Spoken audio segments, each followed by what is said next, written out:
Did you know that for Pretty in Pink, the filmmakers wanted Blaine to be a hunky, square-jawed jock, but Molly Ringwald wasn't attracted to that sort of guy? Ringwald had some say in the casting, and after Andrew McCarthy auditioned, she told John Hughes and Howard Deutsch her thoughts on him. "That's the kind of guy I would fall in love with." They thought he was a twerpy guy and weren't interested, but Ringwald pushed for his casting and succeeded. 2. When the ending was reshot, all of the principal cast members had to be called back. Andrew McCarthy had already lost a substantial amount of weight and shaved his head for a new role in a New York City play called The Boys of Winter. Although he wore an auburn wig, he's noticeably more gaunt in the reshot scenes. 3. It was filmed at the same Los Angeles high school where Grease was made. 4. The genesis of this project emerged when Molly Ringwald asked John Hughes to write a movie based on the psychedelic Furs song Pretty in Pink, which was her favorite song at the time. 5. When Ducky gets thrown into the girls' bathroom, he says regarding the tampon machine, "We don't have a candy machine in the boys' room." This was ad-libbed by John Cryer. Did you know that for 16 Candles, Anthony Michael Hall and Molly Ringwald initially disliked each other, so John Hughes took them to a record store, and they bonded after they found out they liked the same music. One of the groups they liked was the Rave-Ups, which Molly scribbled on Samantha's notebook. 2. The movie's costume designer begged Molly Ringwald not to wear the hat she wore in the beginning of the movie. Ringwald insisted. After the movie was released, teenage girls started wearing their hats tilted back like that. 3.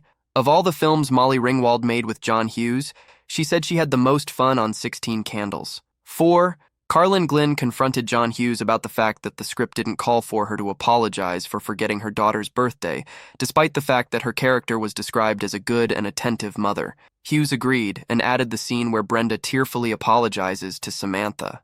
5. Viggo Mortensen auditioned for the role of Jake Ryan. Molly Ringwald told Access Hollywood I really wanted him. "He made me weak in the knees." He really did. 6. Samantha's room was a set built inside the high school gym where they filmed the dance. Did you know that for Planes, Trains, and Automobiles, John Hughes in an interview said he was inspired to write the film's story after an actual flight he was on from New York to Chicago? The flight was diverted to Wichita, Kansas, taking him 5 days to get home. 2. On instruction from John Hughes, Edie McClurg's role as the St. Louis rental car agent was partially improvised. Hughes told her to simply riff a fake phone conversation with someone about Thanksgiving plans, while Steve Martin remains waiting in line, staring at her to finish up. McClurg came up with the idea to speak with her sister about who was going to make what, and adding, "You know I can't cook." Hughes asked her how she came up with those lines so quickly, and she replied that, like his scripts, she just drew it from her own life. McClurg claims to this day that random people ask her to tell them they're effed. 3. Steve Martin was convinced to join the production. After favoring 2 scenes, he had read from the script, which was the seat adjustment scene in the car and the F-word tirade at the car rental desk. 4. John Hughes wrote the first draft of the script in 3 days. His average writing time for a script in those days was about 3 to 5 days, with 20-some rewrites. Did you know that for the Chronicles of Narnia, Georgie Henley's reaction to Mr. Tumnus at the lamppost is genuine and not acting? She had not seen her castmate James McAvoy in his costume before filming the scene, so her screams and reactions were real. Georgie's first reaction to the snowy world of Narnia is also genuine. She was carried into the set blindfolded to make her first entrance, and her wide-eyed, delighted reactions to it all were entirely her own. 2. The wolves that destroyed the beaver's home were mainly real animals, with 1 or 2 CGI ones added in, although their tails had to be digitally removed and re-added.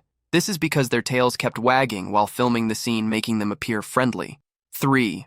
Before his death, C.S. Lewis sold the adaptation rights to the entire Narnia series.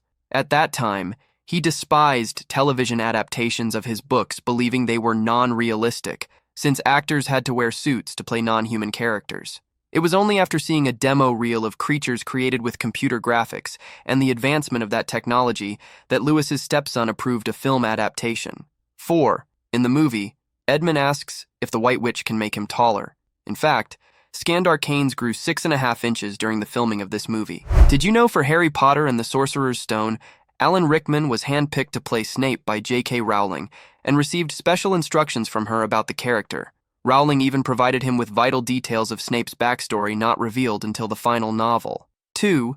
The child actors and actresses would do their actual schoolwork in the movie to make the school setting more real. 3. The inscription around the mirror of Erised reads, Erised stra eru, oit ube kafru, oit on wosi. Reading the inscription backwards, it says, I show not your face, but your heart's desire. 4. Richard Harris had trouble remembering his lines, and Daniel Radcliffe would ask him to help with running his lines just to give Harris more practice. 5. Producer and director Chris Columbus has stated in interviews that he was disappointed with the visual effects in this movie, saying that they were rushed and never up to anyone's standards and sought to improve them for Harry Potter and the Chamber of Secrets. This did not, however, prevent this movie from being nominated for a BAFTA award for Best Visual Effects. 6. The Hogwarts motto, Draco dormiens nunquam titilandus, means never tickle a sleeping dragon. Did you know for Soul, the last line of the movie was originally written as, I'm not sure, but I know that I'm going to enjoy every minute of it, but was changed to, I'm not sure, but I know I'm going to live every minute of it, because an animator pointed out to him that life also has painful moments that we still have to live through. Writers found the final line more profound in this way. 2.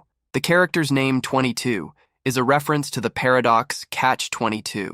In this case, the only way to find out that life is worth living is by living life. 3. In an initial draft of the story, 22 was the main character rather than Joe. 22 had a strong dislike for Earth, and the film took place entirely in the Soul world. Joe was created to help show her why Earth is worth living in. 4. Pixar chose to portray the film's main character as a musician because they wanted a profession the audience could root for and settled for a musician after trying for a scientist, which didn't feel so naturally pure as a musician's life.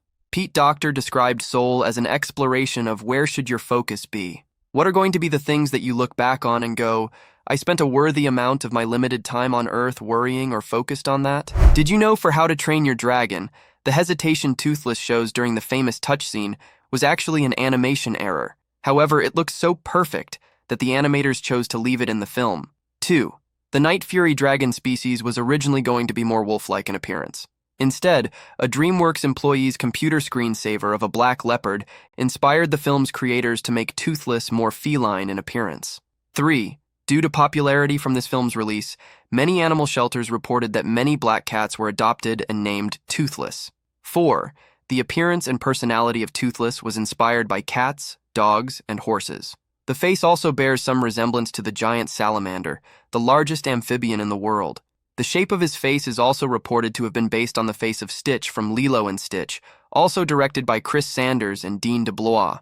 Sanders and DeBlois used to work for Walt Disney Pictures as studio members until 2007, when they joined DreamWorks Animation to work on most films starting with Kung Fu Panda.